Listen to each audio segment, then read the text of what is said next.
কবর থেকে এক মহিলার মৃতদেহ তুলে ময়নাতদন্তের জন্য পাঠালো রবিবার পূর্ব বর্ধমান জেলার পূর্বস্থলী 1 নম্বর ব্লকের নাদনঘাট থানার পুলিশ। পূর্ব বর্ধমান জেলার পূর্বস্থলী 1 নম্বর ব্লকের নাদনঘাট পঞ্চায়েতের অন্তর্গত বড়ডেক এলাকায় রবিবার কবর থেকে এক গৃহবধূর মৃতদেহ তুলে ময়নাতদন্তের জন্য পাঠালো নাদনঘাট থানার পুলিশ।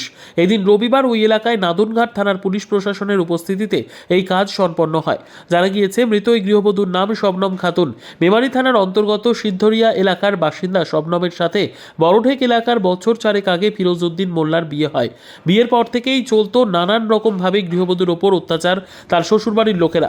গত 23 তারিখ গৃহবধূর শ্বশুরবাড়ি থেকে তার বাপের বাড়ির লোকজনদের খবর দেওয়া হয় তার মেয়ে ফ্যান চালাতে গিয়ে ইলেকট্রিক শক খেয়েছে।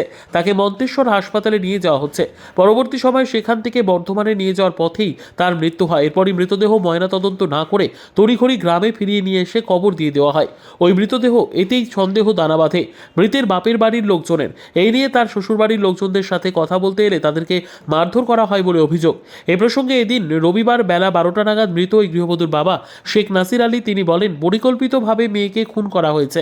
মেয়ের কান নাক দিয়ে রক্তক্ষরণ হচ্ছিল, একই সাথে মাথার পেছনে আঘাতের চিহ্ন পাওয়া গিয়েছে। এমনকি কবর দেওয়ার পরের দিন কবর থেকে মৃতদেহ গায়েব করারও পরিকল্পনা করেছিল তারা। মেয়ে শ্বশুরবাড়ি থেকে অসুস্থ আছে এই বলি আমাদের কাছে জানানো হয়, বলে আমরা মন্তেশ্বর হসপিটালে নিয়ে যাচ্ছি, আপনারা আসুন। তারপরে ওখানে না যেতে যেতে মাঝ রাস্তায় তখন ফোন করে যে এখানে রুগীর অবস্থা একটু খারাপ আছে, আমরা বর্ধমান নিয়ে যাচ্ছি, বর্ধমানে চলে আসুন। বর্ধমানে যেতে যেতে মাঝ রাস্তায় আবার বলে যে এখানে আর হলো না, মনে হচ্ছে রুগী মারা গেছে, আমরা আর এখানে থাকছি না, আপনার বাড়ি চলে আসুন। বাড়িতে এসে আমরা তখন আসি, তখন 2:30-3টে বাজছে। কত তারিখ? এটা 23 তারিখ হচ্ছে। 23 তারিখে এরকম হচ্ছে, দিয়ে তখন তো বিকেল হয়ে যাচ্ছে, সবে আসার পরে লোকজন জমাজমি হচ্ছে, তারপরে এসব হইচই একটা হচ্ছে, আমাদের গ্রাম থেকে লোক যায়। তার সেখানে এবার ওরা প্রচেষ্টা করতে লাগলো যে তাড়াতাড়ি করে এটা এভিডেন্সটাকে মাটি দেওয়ার ব্যবস্থা করা। তারপরে ওরা ওই অবস্থায় ওই লাশটাকে 24 তারিখে ওরা মাটি দিয়ে দেয়। মাটি দেওয়ার পরে আমরা মনকে বুঝিয়ে চলে আসি, এবং পিঠে গায়ে বিভিন্ন জায়গায় দাগ রয়েছে, আর নাক কান দিয়ে ব্লিডিং হচ্ছে, অজস্র পরিমাণে ব্লিডিং হচ্ছে। তখন ওই লাশ মাটি দেওয়ার পরে আমাদের তখন প্রকটভাবে আমরা বুঝলাম যে এটা নিশ্চিতভাবে এটা মার্ডার করা হয়েছে। তারপর খোঁজ নিয়ে দেখা যাচ্ছে জামাই ওই দিন রাত্রি ছিল, তারপরে সে ভোরবেলা পালিয়েছে, ওইসব ঘটনার পর পালিয়েছে। তাই আমরা সন্দেহ করে আমরা তখন আইনি দ্বারস্থ হই, এবং বিভিন্নভাবে প্রক্রিয়া সোজা করে আইন দিয়ে থানায় আগে তার পরের দিনকে একটা ঘটনা ঘটে যে ওই লাশটাকে আবার তুলে গায়েব করার চেষ্টা করা হয়েছে। যে যখন আমাদের কাছে গ্রাম থেকে খবর গেল যে তোমাদের কবর খুঁড়ে লাশ তোলা হয়েছে, আমরা তখন ওদেরকে বারবার বলি যে তাহলে তোমরা লাশটা রেখে দাও, আমরা গিয়ে একটু দেখবো। আমাদের ছেলেদের বেধড়ক মারধর করেছে, এবং তার ভিডিও পর্যন্ত আমাদের কাছে রয়েছে। এরপরই প্রশাসনের নির্দেশ মতন অভিযোগ দায়ের করি। সেই অভিযোগের ভিত্তিতে আজ মৃতদেহ ময়নাতদন্তের জন্য কবর থেকে মৃতদেহ তোলা হয়। বর্ধমান মেডিকেল কলেজ হাসপাতালে হবে মৃতদেহের ময়নাতদন্ত। যদিও অভিযুক্তদের এদিন কাউকেই এলাকায় দেখতে পাওয়া যায়নি।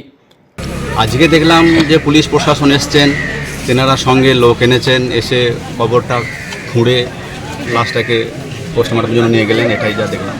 কবরস্থ ধরুন আমাদের তো যে মারা যাওয়ার পরেই তো তড়িঘড়ি কবরস্থ করতে হবে, এটা আমাদের সিস্টেম। তো কবরস্থ হয়ে যায় মঙ্গলবার জোহর পর।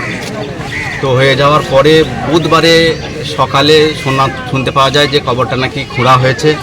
খুঁড়ে লাশটা নিয়ে যাওয়ার চেষ্টা করা হয়েছিল, সেখানে লাশটার গায়ে কাপড় নেই। তো গ্রামবাসীরা যারা আশপাশে ছিলেন আর কি, তারা সেটা দেখেছেন, আমি দেখিনি স্বচক্ষে। তো দেখার পরে তারা আমাদের যারা ধর্মগুরু আছেন তাদের সাথে পরামর্শ করেছেন। তারা বলেছেন যে যেহেতু মহিলা, ওটাকে অন্য কারো আর দেখার শিখ হবে না, সঙ্গে সঙ্গে ওটাকে উপরে কাপড় চাপিয়ে দেওয়া হোক, এবং ওকে কবরস্থ বার করে দেওয়া হোক। পূর্ব বর্ধমান থেকে পাপাই সরকারের রিপোর্ট, পিবি নিউজ। নেশা আমাদের সমাজ ও সমাজের ছেলেগুলিকে ধ্বংসের পথে নিয়ে যাচ্ছে। এই নেশা একটি ছেলেকে প্রচুরভাবে ক্ষতিগ্রস্ত করছে, শারীরিকভাবে, মানসিক দিকে।